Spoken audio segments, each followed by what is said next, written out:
What's up, guys? It's KB. Make sure you subscribe to the Underground Sports Philadelphia YouTube channel. Click the bell icon down below so you don't miss a single video from us.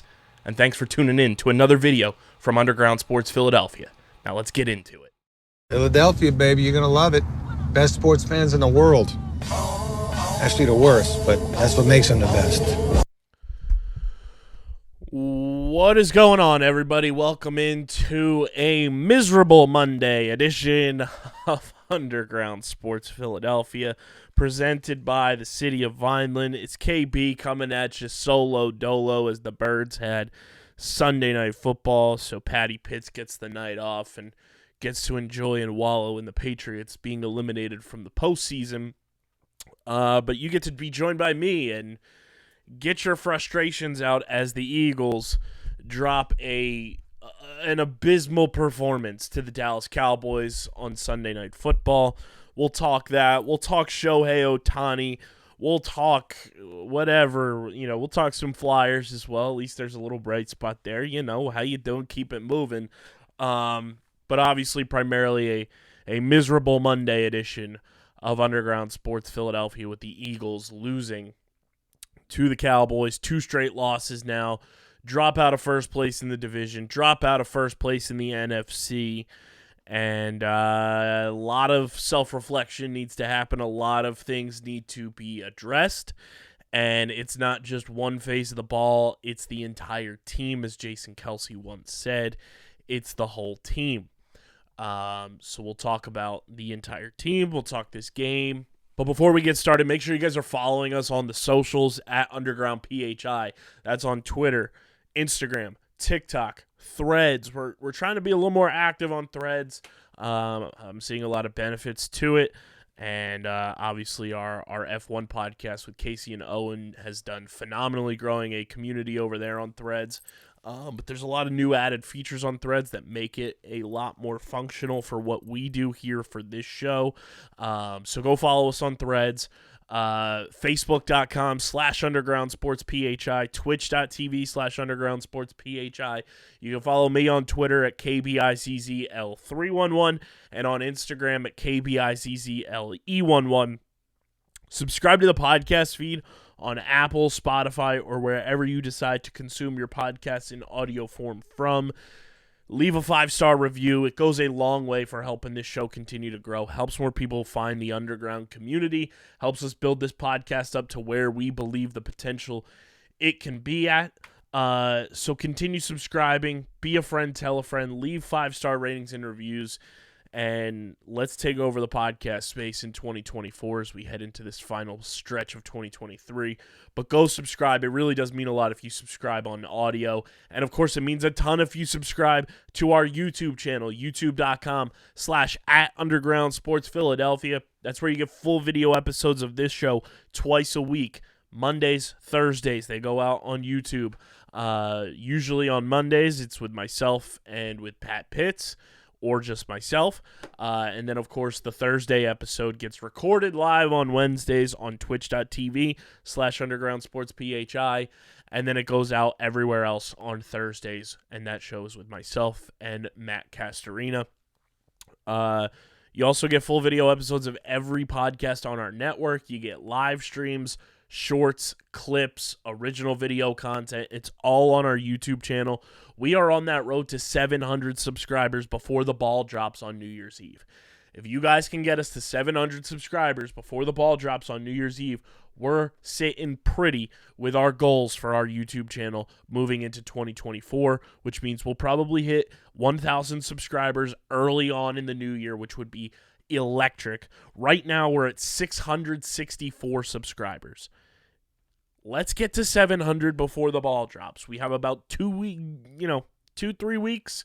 We're sitting here, and now it's Monday morning, December 11th. So, got about 3 weeks before, that goal needs to take place. 664 for the quick math people out there.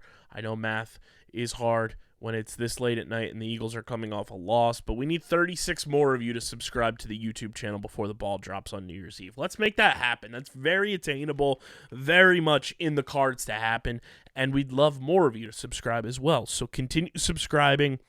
Check out all the content on our YouTube channel. It's literally a sports network and content network all in one place. Smash the like button, ring the bell icon, comment down below your thoughts on this Eagles loss.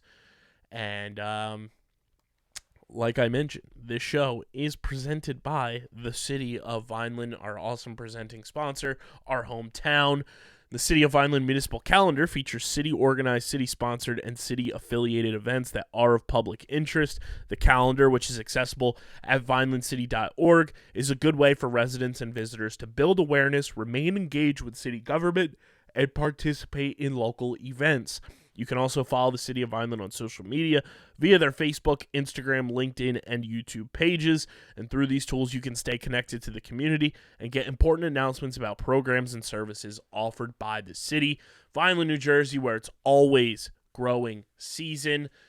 And big thank you to Security 21 Security Systems and Paul J. Gillespie Incorporated for their continued support of this podcast. Let's get into it, shall we? You're going to hear the wheel spin, even though it's an unofficial wheel spin. The Birds fall to the Cowboys 33-13. It's brought to you by our awesome merch partners at PHI Apparel Company, the best in the game. Get your Philly Dogs merch. I want to check and see if some things are up for the people, because we sent over some new designs that hopefully will be up very, very soon. But they provide the most unique designs for the amazing fans of Philadelphia that they deserve, from t-shirts to sweatshirts, polos, hats, and just unique designs across the board. Phillies, Eagles, Sixers, Flyers, Union, and of course Underground Sports Philadelphia. If you want to stand out in the crowd, if you want to look the best, you want to feel the best, you want to be the best, go to phiapparel.co. When you go to checkout, use code UNDERGROUND for 10% off your merch orders. Use that anytime, any place, anywhere. Get your Underground Sports Philadelphia merch. It supports us directly, allows us to continue to do awesome stuff with you guys and for you guys, like our Tailgate podcast, doing events, going to different events and everything for our entire company. It really does help when you buy merch. So go to phiapparel.co and use code UNDERGROUND for 10% off your merch orders. The Eagles, in embarrassing fashion, fall to the Dallas Cowboys 33-13. Just an abysmal effort across the board. No real discernible view of passion, aggression, desire, want. They played scared, they played slow, they played boring. No true sense of urgency when you needed to display a true sense of urgency. And this team has just played so down to upscaled opponents the past 2 weeks, and have gotten lucky against some other teams recently as well during this stretch. I know that they're coming off of playing a bunch of games recently. We talked about that in the last episode when playing the 49ers. That was game 3 in a 14-day stretch, and the Cowboys are coming off 10 days of rest. Shout out to the NFL schedule makers for that one. Back-to-back opponents getting 10 days of rest and only playing one game in that stretch versus what the Eagles have been on. Shout out to you, NFL schedule makers. But that's not an excuse. It's just something that should be looked at for the future when you're making schedules for every team.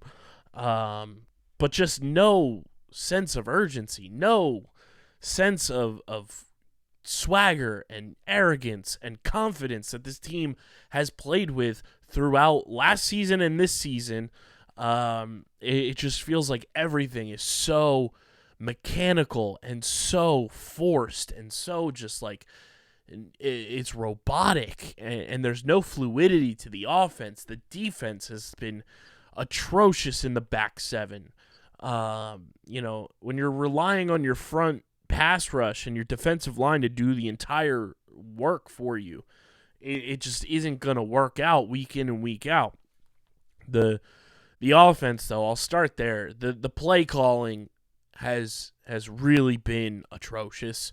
There's no creativity to the offense when you're just trying to get guys open down the field every single play, and that's your game plan, is to just like wait for things to transpire down the field rather than using the middle of the field, rather than using a tight end who is now back for you in Dallas Goedert. And you saw when the ball got in his hands, things happened for this offense.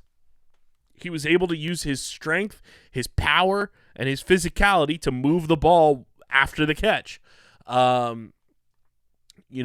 These underneath routes, when it's 3rd and 7 and you're throwing it 4 yards short of the sticks, I don't know what those play calls are.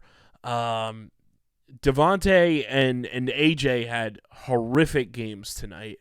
I love them both dearly, but I think they would both even admit that they played absolutely piss poor in this football game.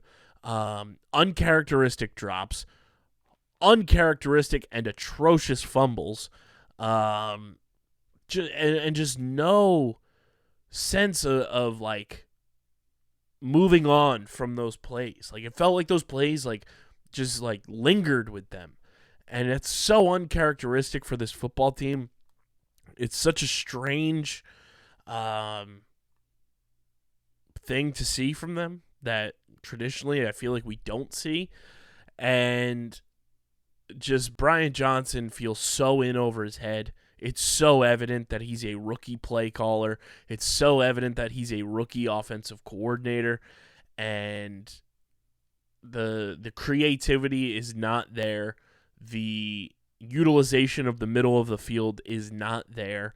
The just over-reliance on waiting for things to transpire down the field, which ultimately gets Jalen Hurts crushed, and he's either flushed out of the pocket, he's got to run, the ball and run for his life, or he's throwing it out of bounds, or in games like we saw against the 49ers and like we saw against the Jets this year, thankfully it didn't happen tonight on this standpoint of a turnover, but Jalen would throw an interception in some of those cases. Your offensive line can only block so long. And have the Eagles' offensive line been world beaters the past couple of games? No. But they've been good enough to get the job done. And the play calling, the play designs are hot garbage. Nothing has changed. And the lack of adjustments in games, during the game, before halftime, after halftime, while a game is occurring, is so mind-bogglingly stupid that I just don't have an answer for Brian Johnson anymore. He's not a good offensive coordinator. It's so evident week in and week out now that it's just not there with the offense. There's a lot of self-reflection that needs to happen. I just genuinely need these guys to just put up and shut up this week. There's no victim blaming. There's no finger pointing. There's no nothing. There's nobody to blame for this but yourselves. It is truly an embarrassing effort in this game, and I hope that's the case. There's very few guys on this offense that deserve a pass. It was just an overall atrocious performance from this team across the board. To not score an offensive touchdown tonight is embarrassing. It's flat out embarrassing. With the world beater players you have on this offense, with the offensive line you have, with the quarterback you have, to not put up a single point on offense is embarrassing. Your points came from 2 field goals and a defensive touchdown. You couldn't put up a single iota of offense in point production in prime time against your number one rival. That's pathetic. and you got punched in the mouth now back-to-back weeks for the entire world to see. And now we're going to have to go a whole nother week about people talking about this team being fraudulent, about this team not being cut out for the postseason, about this team, cruising through the front half of their schedule. And that's where we are right now. You're the 5 seed in the playoffs.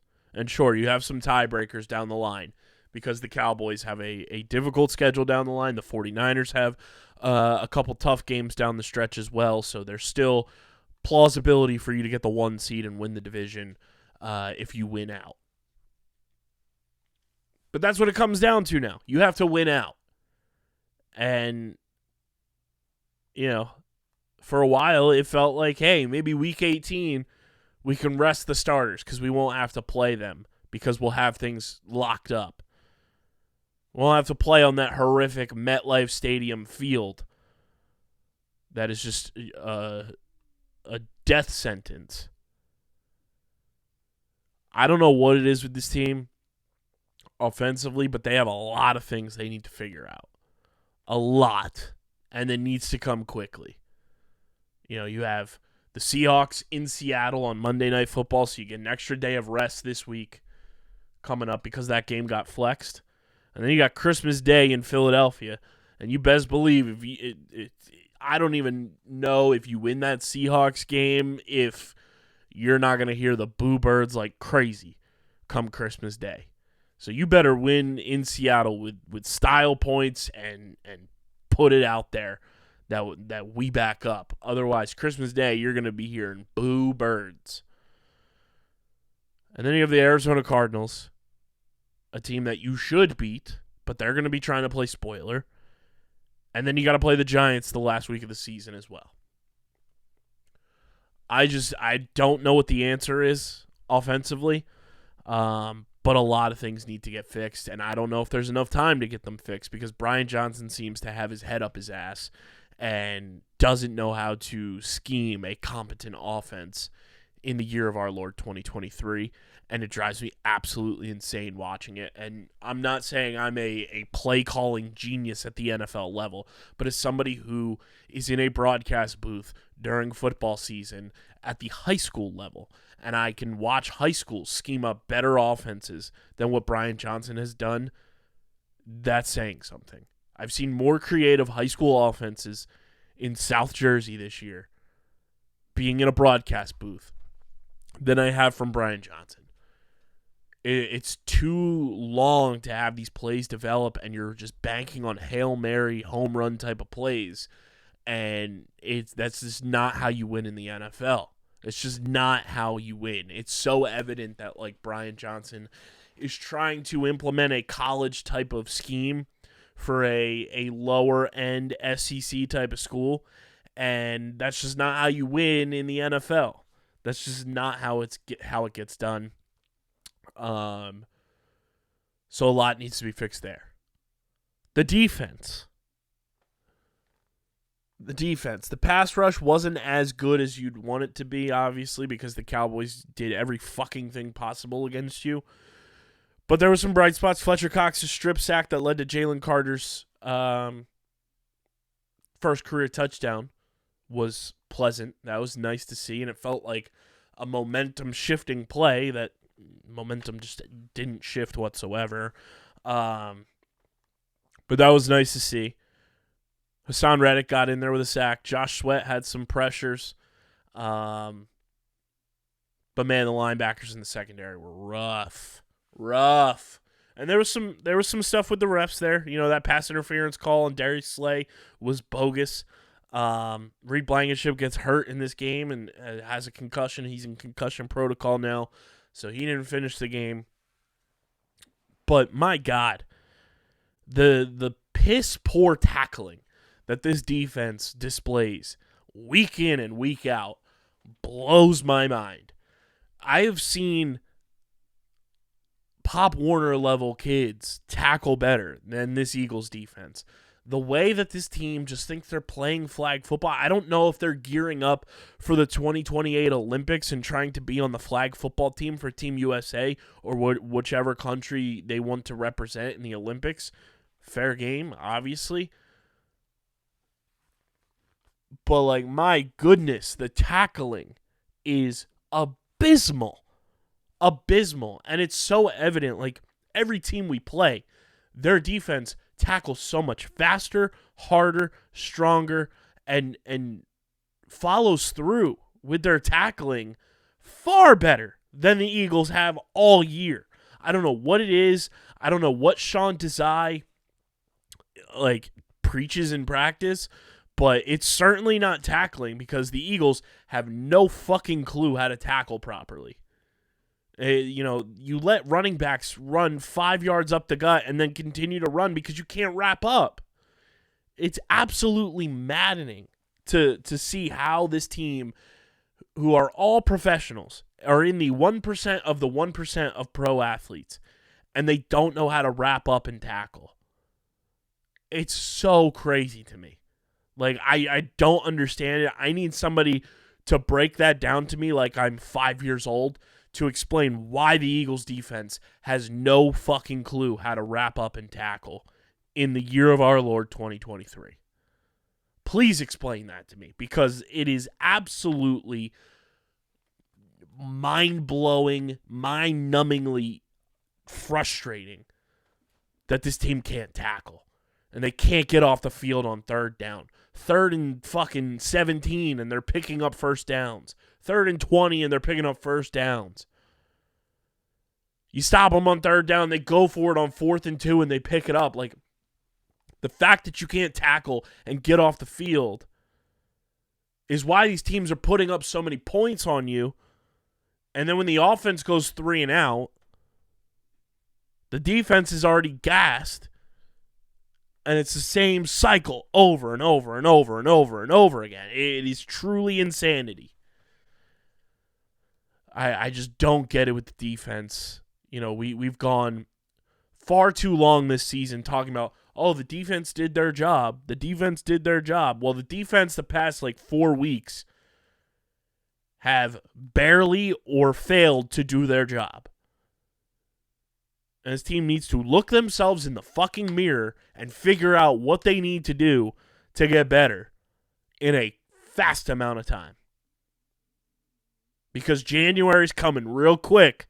And if you're going to play like you have the last 2 weeks, and genuinely, if you're going to play like you have the last 4 weeks, you're going to be a one-and-done wild card team. You're going to be one and done. A team that has Super Bowl aspirations. A team that was in the Super Bowl last year. And was a couple plays here and there away from putting another Lombardi trophy in the trophy case at the NovaCare complex.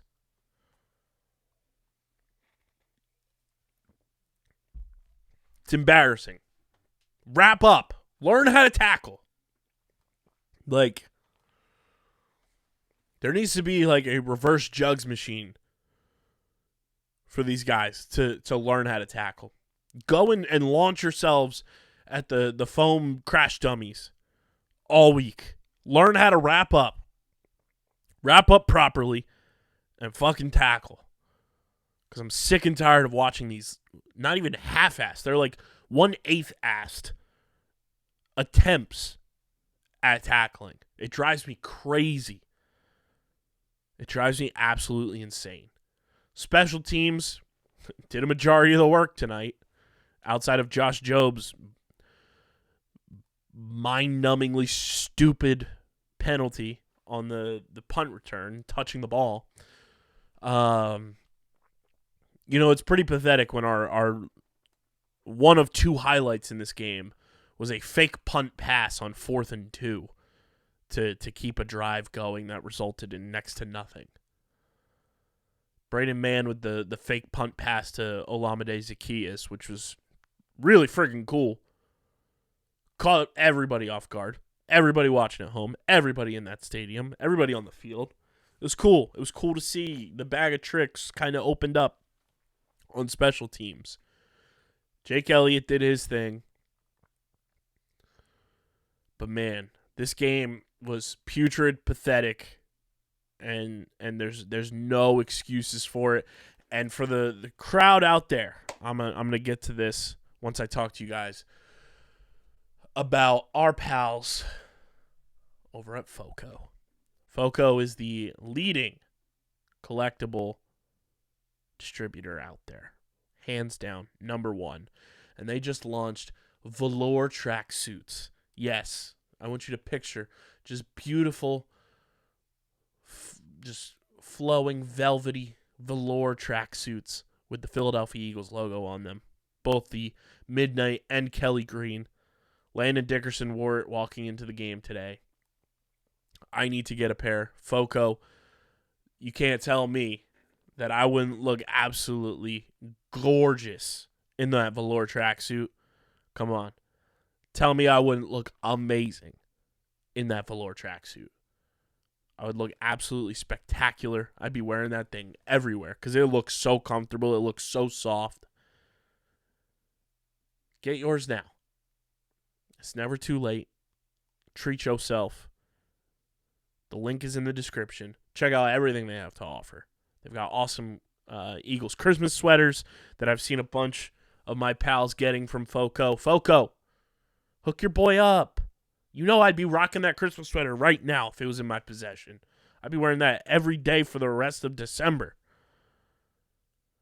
Go to FOCO.com. The link is in the description to get your Forever Collectibles, your velour tracksuit, your Eagles Christmas sweater, and everything that they have to offer from their incredible catalog of MLB, NBA, NFL, NHL, soccer, WWE, entertainment, all licensed collectibles. Shout out to FOCO, the best in the game. Click that link in the description and get yours today. Tough scene the past couple weeks for the Eagles get helped by the referees all the time crowd. The referees do not help the Eagles all the time. Very few and far between does that even happen.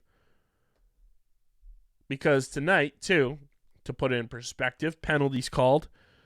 Let's see here. The Eagles had 10 penalties for 95 yards. Cowboys had 7 for 60 and had multiple flags picked up. Doesn't seem like the refs helped the Eagles in this one, and apparently John Hussey, coming into this one, the Eagles are 7-0 in games that he officiates. He flipped a double bird to us and said, fuck that stat. I need to fix my competitive balance. John Hussey can kick rocks after the game he called tonight. The refs don't help the Eagles. The refs barely help any team. Outside of the Kansas City Chiefs, which apparently they didn't help today either because Patrick Mahomes was throwing the biggest hissy fit I've ever seen. That was absolutely absurd. Because Kadarius Toney, hey buddy, you learn it at the lowest of the low level of football to tell the official that you're on or you're off.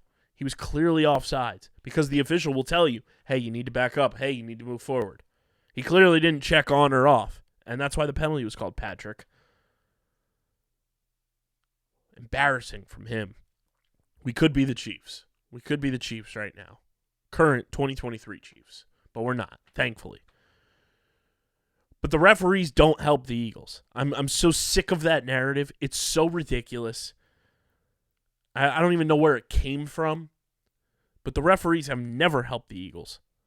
I want everybody to remember in Dallas years ago, the no clear recovery Cowboys ball play. The Eagles have never been helped by the referees. So that narrative is so lazy. It's so, out of nowhere. It's so preposterous to me. And it clearly did not happen tonight. But I do want to recognize that, the 49ers, who are just notorious and love fighting, maybe they should just be in Fight Club or UFC or something. They had non-players and coaches run on the field today when a brawl broke out. I hope every single one of those people who ran on the field and was involved in the skirmish, they better be getting suspended from the sidelines. They better be getting fined this week. Stand 10 toes on the ground, NFL. Stand 10 toes on the ground, Roger Goodell. Because you want to kick Dom DeSandro out last week, and then you want to suspend him from being field side in this game against the Cowboys, y'all better do the same thing. Keep that same energy for the 49ers, who now back-to-back weeks have had kerfuffles, if you will, and now you had their personnel running out on the field, starting shit, getting involved in the mix. They all better be suspended from the sideline. They all better be getting fined. Otherwise, that's some absolute bullshit from the NFL. You want to talk about the refs helping the NFL. You want to talk about all that nonsense. Miss me with that. And I swear, we better see all of that getting filed this week. Adam Schefter, keep that same energy. Pumping out the pieces there. Talking about how, pumping out, there's going to be significant penalties and fines for the Eagles with Dom DeSandro. Ian Rappaport, keep that same energy. I want to see y'all talking about that with the 49ers. Because if I don't, whoo-wee! It's so evident. It's so evident that the league just has a little bias against the Eagles for whatever reason. Rather than being pro-Eagle, like all of you delusional people out there want to believe. So miss me with that. Another reason to go get your velour tracksuit. Stand in solidarity with Big Dom DeSandro, who has an open invite always to come on this podcast. That's for sure. But the Eagles, they got to figure some things out. They got Monday Night Football again, prime time. They have a lot of things to figure out before that Seahawks game. And I hope they figure them out because they certainly need to.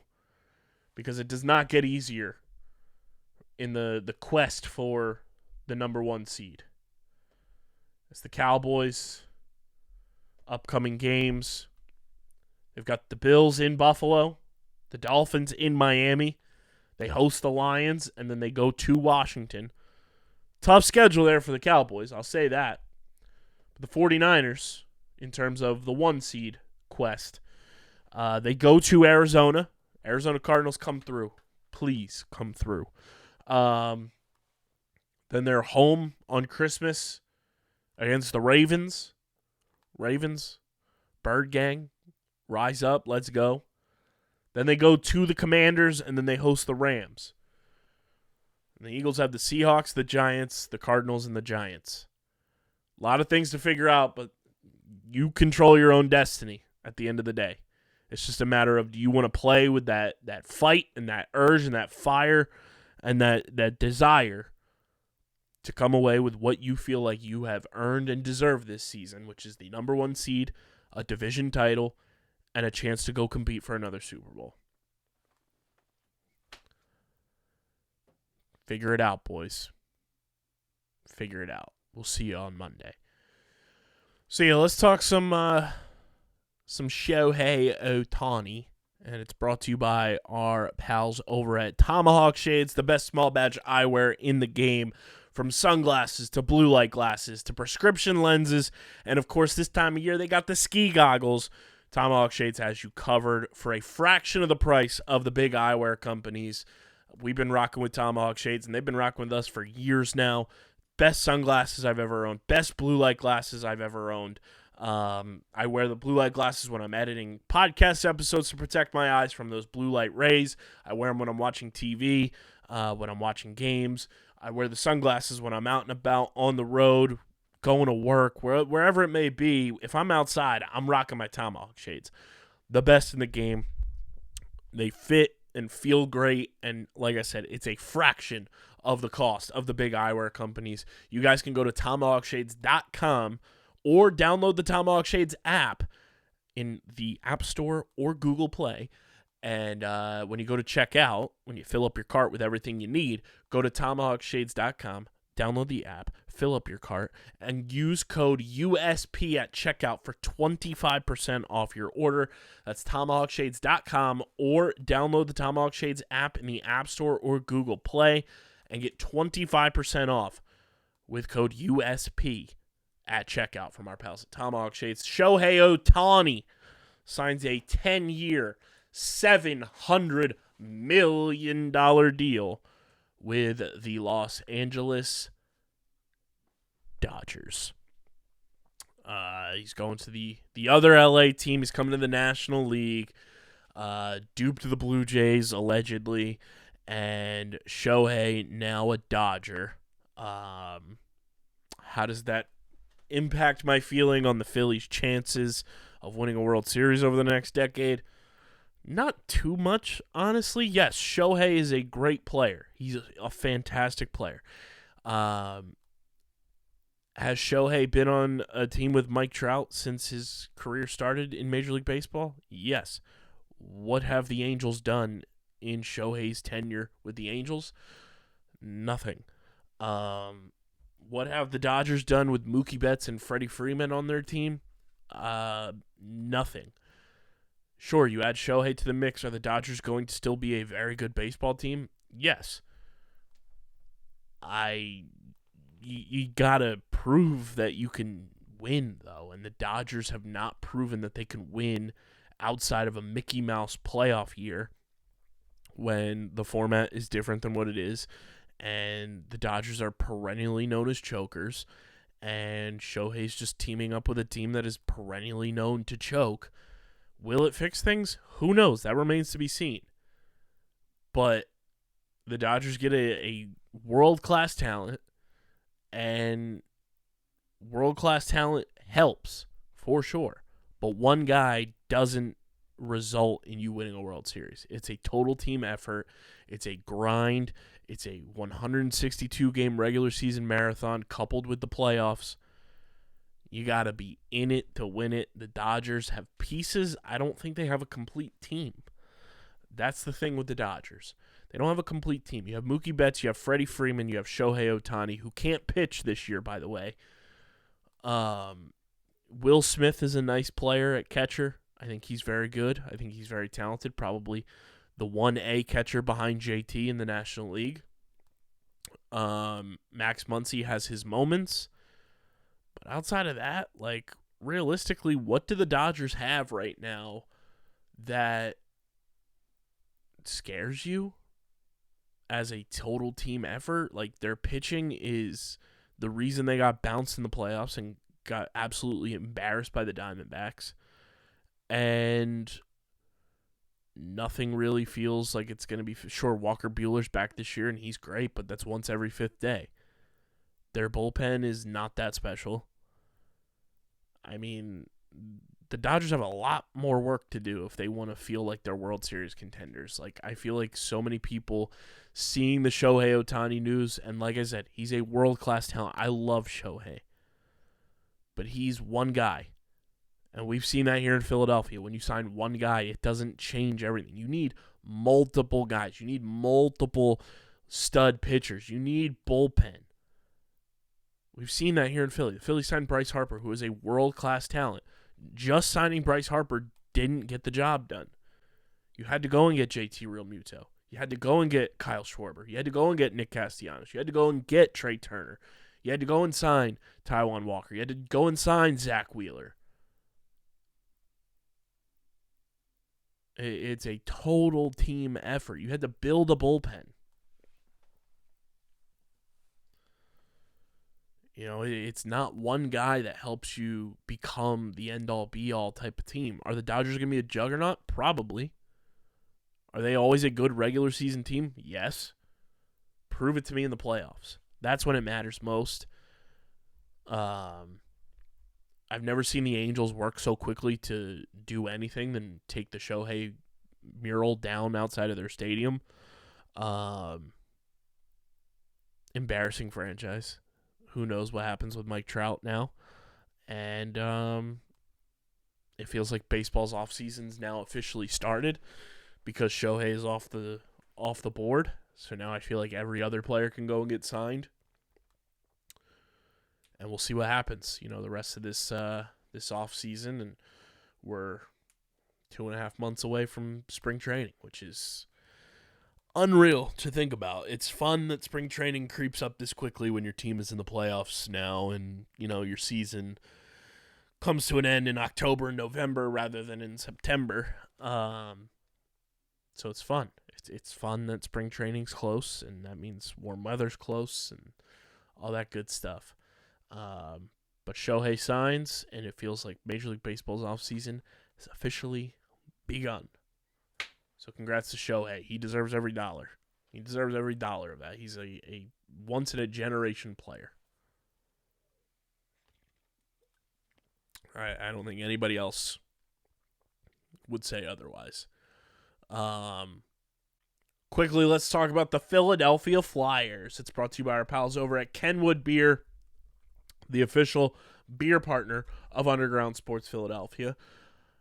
The Flyers, you can get Kenwood Beer when you're watching the Flyers at the Wells Fargo Center. And go to kenwoodbeer.com as well and use the Kenny Finder to see who's got Kenwood Beer on tap in the Philadelphia, Pittsburgh, New Jersey, and Maryland areas. You can also get these awesome Kenwood Beer pint glasses at their website, kenwoodbeer.com. And you can also get it at your local liquor store. kenwoodbeer.com, kenwoodbeer.com, kenwoodbeer.com. Must be 21 or older to do so. And, of course, please drink responsibly. Guys, the Flyers might be hashtag good. They might be hashtag back, as they are now in second place in the Metropolitan Division, 7 points behind the New York Rangers. But the Flyers might be back. They might be back, guys. They might be back. They are 15-10-2. They beat the Colorado Avalanche 5-2 on Saturday night. They beat the Coyotes on Thursday night 4-1. They are on another winning streak and another point streak as they went to overtime against the Devils. They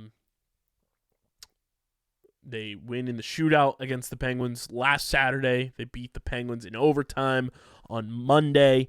And then they beat the Coyotes on Thursday. And like I mentioned, 5-2 win over the Avalanche on Saturday night, which is massive.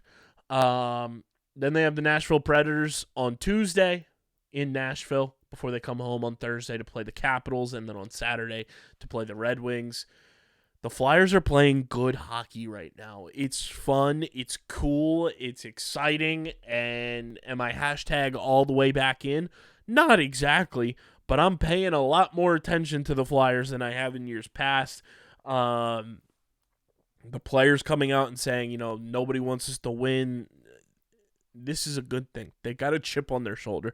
They're playing loose. They're playing fun. This was a no expectation season of hockey, and they're passing the test with flying colors because the expectations were so low coming into this season, and now they're like blowing everybody out of the water that everybody's enjoying the fun hockey that we're getting to experience right now. The fact that they are in second place in the Metropolitan Division and one of 3 teams with a positive goal differential in the division, being the Rangers themselves and the Pittsburgh Penguins, who are in second to last place in the division, is crazy.